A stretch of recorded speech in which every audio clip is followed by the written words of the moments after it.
Sometimes a child simply needs an adult's encouragement and guidance to succeed. We're talking about mentoring on this week's edition of The Inside Scoop. Hello and welcome back to another edition of The Inside Scoop. I'm David Owen. We've said it before and we'll continue saying it because it's what we actually believe. We're all about student success here in Cobb Schools. Sometimes what stands in the way of that success isn't just needing to study harder. Sometimes it's about encouragement and that feeling of support through the struggles. Here to tell us about the impact of mentoring is Cobb Schools Coordinator of Mentoring Matters, Anjeannette Barker. Anjeannette, welcome back to the program. Thank you, David. It's a pleasure to be here. So, for as long as I've been in Cobb Schools, I didn't come from the educator's world. I came from the business world. But when I got here, one of the phrases that I heard repeatedly over and over was, they won't care to learn until they learn you care. Absolutely. How valid is that statement? It's quite valid. Actually, it's foundation. It's very important for students to know that teachers care about them.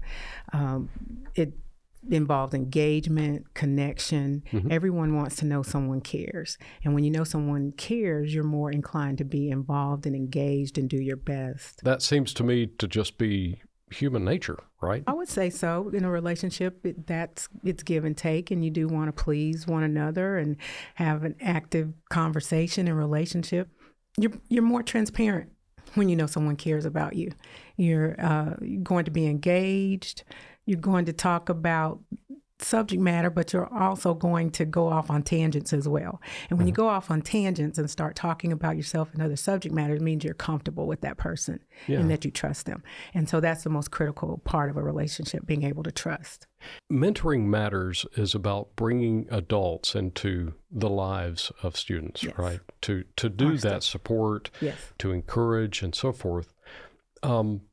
Maybe this is a hard question to ask, but shouldn't their family members be doing that? Why aren't their family members doing that? Well, their family members are, because you have natural mentors. I have my grandmother as a mentor, but currently families are busy.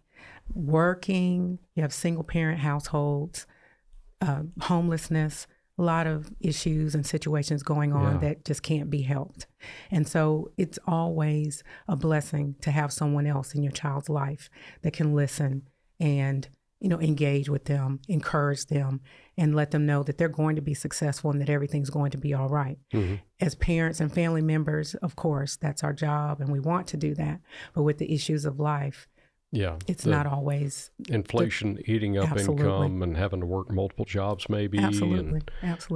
Mentoring Matters is connected to the Cobb Schools Foundation somehow. Can you explain how that relationship works? Yes. Well, since Cobb Schools Foundation is the philanthropic arm, we like to consider ourselves the relationship arm. Okay. So we find mentors for our students in assistance in family stabilization. Now, what do you mean by family stabilization? To make sure that the family's emotional and well-being needs are met. Uh-huh. So the caring need, that someone cares, that everything is going to be okay. That someone cares about whether you succeed or not, whether you are doing well academically, you're getting to school and getting to school on time. The grades matter. What are your career goals? Just someone to help the family bond a little bit better. Okay, so that's the Mentoring Matters impact on the family stabilization angle. Absolutely. Okay, so one of the things, and I'm not trying to turn this into a Cobb Schools Foundation, although they're an awesome organization. Absolutely, they are. A podcast about them. We have done podcasts about them, and we'll continue doing them because they are great and impactful and wide-ranging in terms of the things they do. Absolutely. But one of the things that they brought forward recently was a group of students, I think it was called the REACH Scholarship, where the students were like 8th graders? They're 8th graders, yes. Okay. Can you tell us about that a little bit and how you are involved in that process? Yeah. Well, the REACH Georgia Scholarship is a needs-based scholarship for 8th graders. Okay. So they are recommended by school faculty and staff. They go through an application and interview process, and they receive a mentor through Cobb Mentoring Matters for 4 years. So at the end of the 4 years, the student receives a $10,000 scholarship for college. Oh, wow.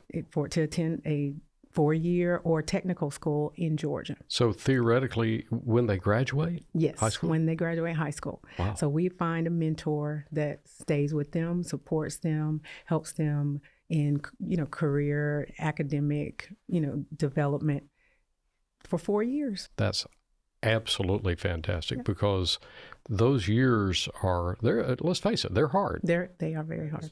When it comes to a mentor's role, yes, is that someone who needs to be knowledgeable in the subject matter that they teach in high school? Because I guarantee you, if somebody said, help me with my math, it's going to be a hard day for them and me. Do they need to be qualified in the academic side of all of this? Just being there. The qualifications are just being enthusiastic, dedicated, committed, having the time, someone that has relevant experience. They've been through things that the students are going through now, have had similar experiences, but really someone being able to listen and having empathy for that student to understand what they're going through, and when they need to talk, being there. Okay. And reflective listening. You don't have to be an expert in subject matter. Just be willing to start a relationship and continue that relationship with the student. And you don't have to have all the answers? No, not at all. So you said something in there that fascinates me. You said find someone that is a fit or a match. Who does that matchmaking? Are you a matchmaker? Is that what you're telling us? I'm a mentoring matchmaker. Okay. So when the mentor applies for the mentorship, and then they receive a call welcoming them to the mentoring program.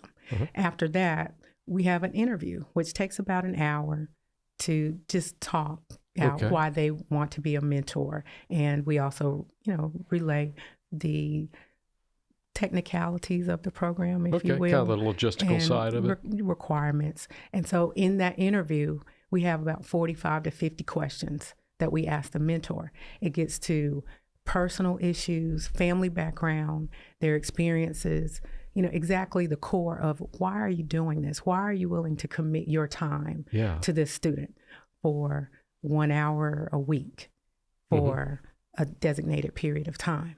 So in a matchmaking situation, I'm essentially creating a relationship with the mentor as well, so that I make the perfect match for their relationship with our mentees. Wow, no pressure on you, huh? I mean, seriously, that's got to be kind of challenging, if nothing else. It is, but I enjoy it. I enjoy relating and getting to know people, and just backgrounds, understanding, why someone would want to care and be a part of our program. Because the students and, the school and them thriving is very important to me. And anything that I can do to assist them, I love it. I enjoy my job.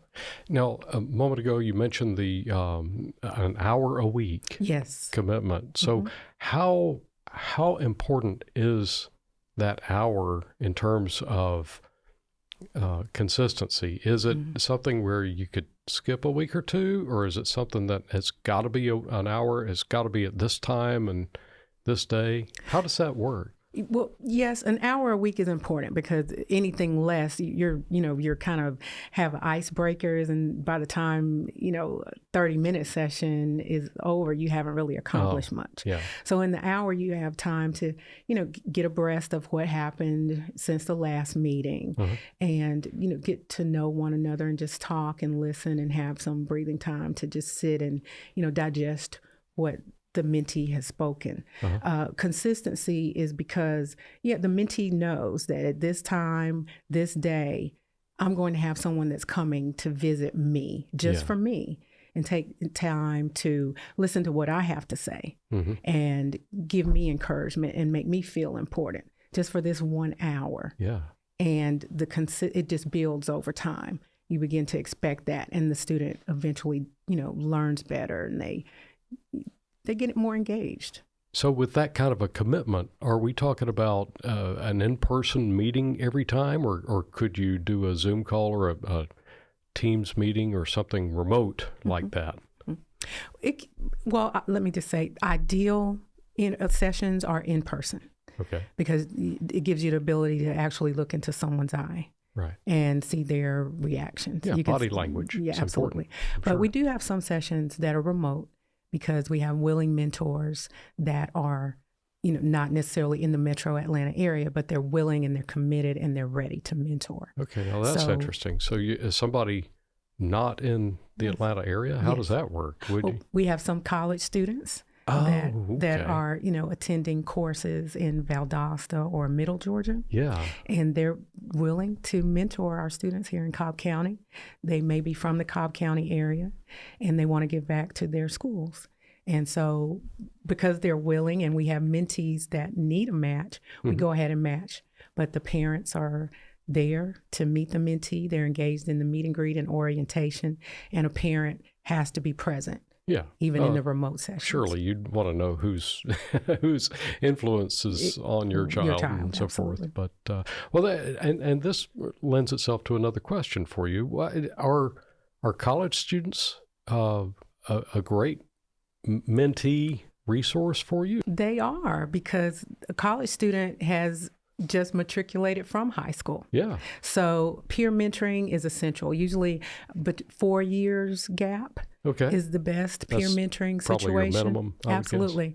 They know what the high schooler is going through. They've had the same experiences. They know how challenging it is to adapt, to also have, academic success and, juggle everything that's going on, have also a social life. So they can relate. They know how to listen and not be judgmental. And that can be hard sometimes. Yeah, it can be. But we do have mentoring groups with high schoolers and elementary as well. So those students, absolutely, they enter the classroom and actually assist the teacher. So we have a group that travels from a high school to an elementary school twice a week in the morning, and they sit there, and it's an extra pair of hands and eyes and ears for the teacher. So who would be the biggest group of students or the biggest demand for a mentor? Is it those elementary students, or I was thinking we were talking about middle and high school primarily? It's more so middle school that are the largest group, because they're in such a transition period coming from elementary, and they're going through just a lot of changes. Just a lot. Just all over. A lot of changes. It's the environments and, their brain cognitive, the homework, having to be more independent.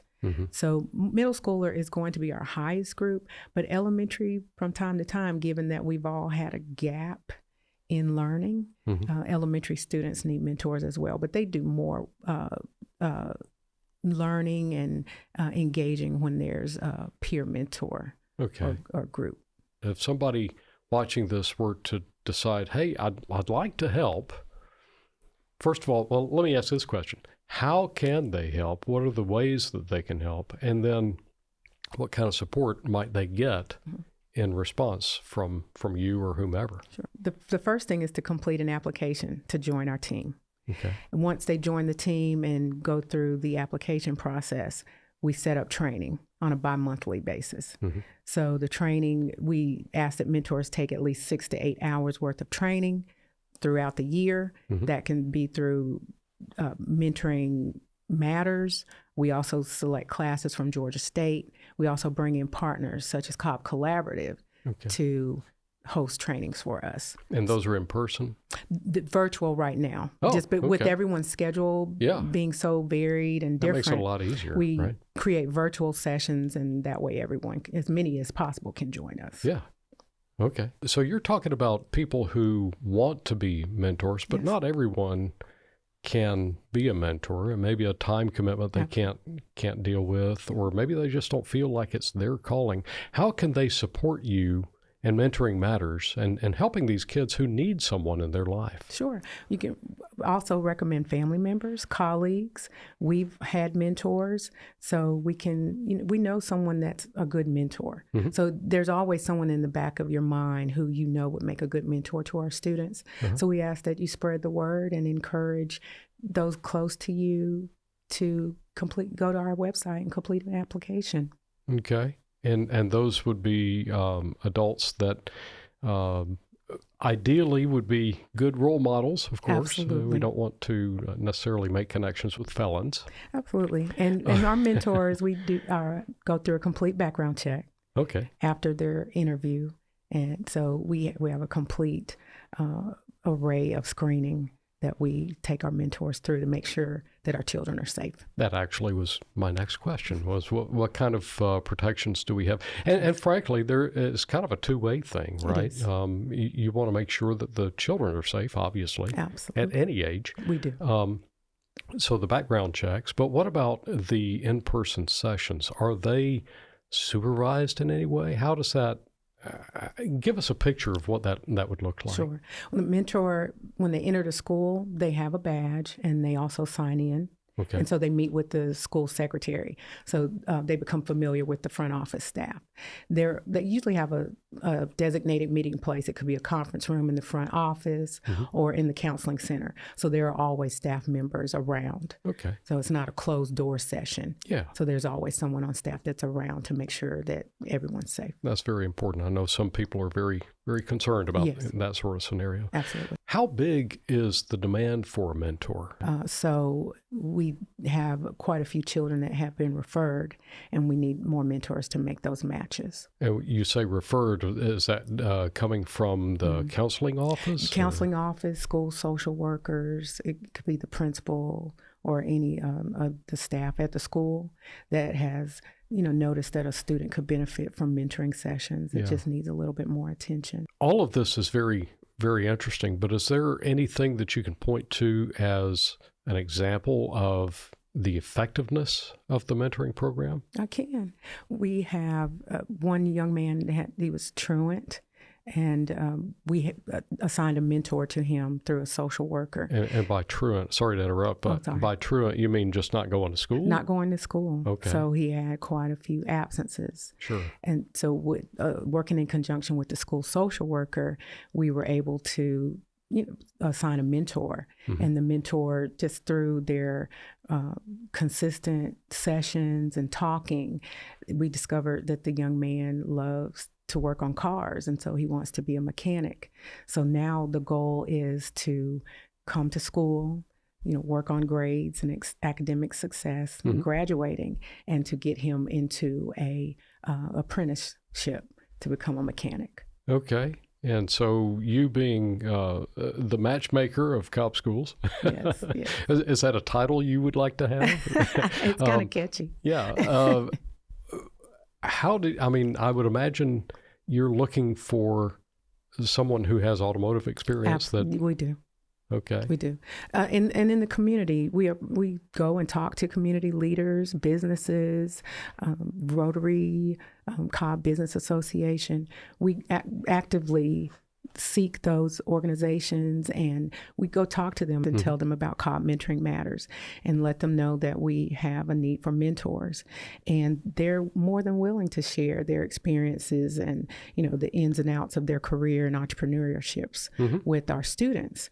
So that's our job, to bring in those community leaders that have time to mentor. Yeah, I would give back. I would imagine there are a lot of people who enjoy what they do in life. They do. And if you are able to connect them with a young person who is aspiring to do what they do, that's, well, first of all, that would be an ego rub right there. Yes.